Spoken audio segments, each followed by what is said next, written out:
زندگی کے اندر پیسہ سب کچھ نہیں ہوتا۔ بہت سارے لوگ پیسہ ہونے کے باوجود سکون کی زندگی نہیں گزار سکتے اور ٹینشن اور ڈپریشن کی زندگی گزار کر اور بعض اوقات ایسا کام کر جاتے ہیں کہ جو آنے والے لوگوں کے لیے بھی عبرت کا سامان ہوتا ہے۔ ابھی ایک دو دن پہلے آپ نے ایک شخص کا واقعہ سنا ہوگا کہ اس نے خودکشی کی ہے۔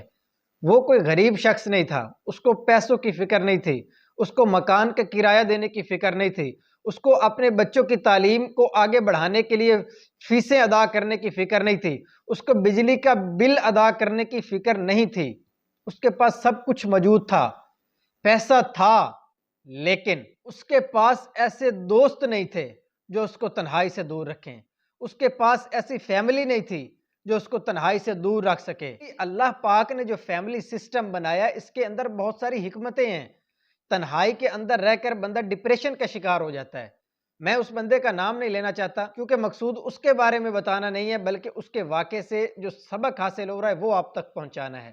خلاصہ یہ ہے کہ زندگی میں پیسہ سب کچھ نہیں ہوتا۔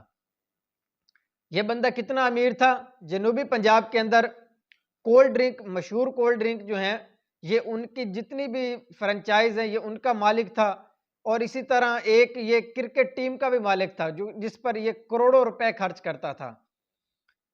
اسی طرح یہ کوئی ان پڑھ آدمی بھی نہیں تھا، اس نے برکلے یونیورسٹی آف کیلیفورنیا سے بیچلر کی ڈگری بھی حاصل کر رکھی تھی۔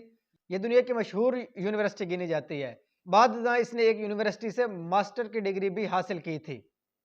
یہ کوئی ان پڑھ شخص نہیں تھا۔ کیا ہوا؟ شادی ابھی نہیں کی تھی، 63 سال کی عمر ہو گئی تھی جب اس نے خودکشی کی۔ اس کی لاش کے پاس سے ایک خط بھی ملا۔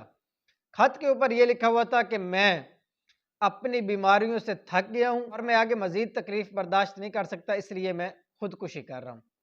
حالانکہ خودکشی کرنے سے اس کی تکلیف اب کم ہوگی یا بڑھے گی یہ تو اس کو قبر میں جانے کے بعد ہی پتہ چلے گا۔ ہم تو دعا کرتے ہیں کہ اللہ پاک اس کی بخشش کرے، لیکن سبق یہ حاصل ہو رہا ہے، اس کے خط سے یہ خلاصہ ملا ہے۔ یہ جو بیماریاں اس نے اپنے خط کے اندر بتائی ہیں یہ کوئی اتنی اہم بیماریاں نہیں ہیں، جو اتنی میجر بیماریاں نہیں ہیں جو بندہ برداشت ہی نہ کر سکے۔ اور دوسری جو وجہ اس کے خط سے سامنے آئی وہ تھی تنہائی۔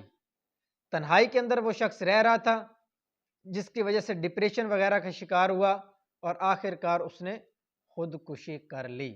ایسے دوست بنائیں جو آپ کو تنہائی سے دور رکھیں، فیملی سسٹم کے اندر رہیں، آپ تنہائی سے دور رہیں گے، اور ایسے دوست بنائیں جو آپ کو ایسے حرام کاموں سے دور کر کے اللہ پاک کی یاد کی طرف لے آئیں، کیونکہ دوست وہ ہے جسے دیکھ کر خدا یاد آئے۔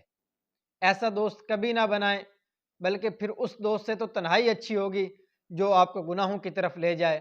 اچھے دوست بنائیں، دینی ماحول کی طرف آئیں، انشاءاللہ دینی ماحول کی برکت سے یہ ڈپریشن، یہ تنہائی، یہ ہر چیز انشاءاللہ دور ہو جائے گی اور سکون اور امن وہ زندگی کا حصہ بنے گا۔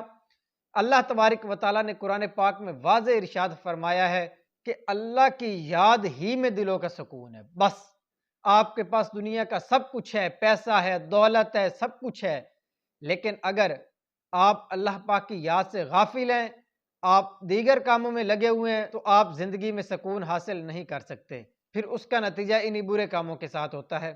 اللہ پاک ہمیں دینی ماحول کے ساتھ منسلک رہ کر اپنی تنہائیوں کو، اپنی مصروفیات کو اللہ پاک کی یاد میں بسر کرنے کی توفیق عطا فرمائے۔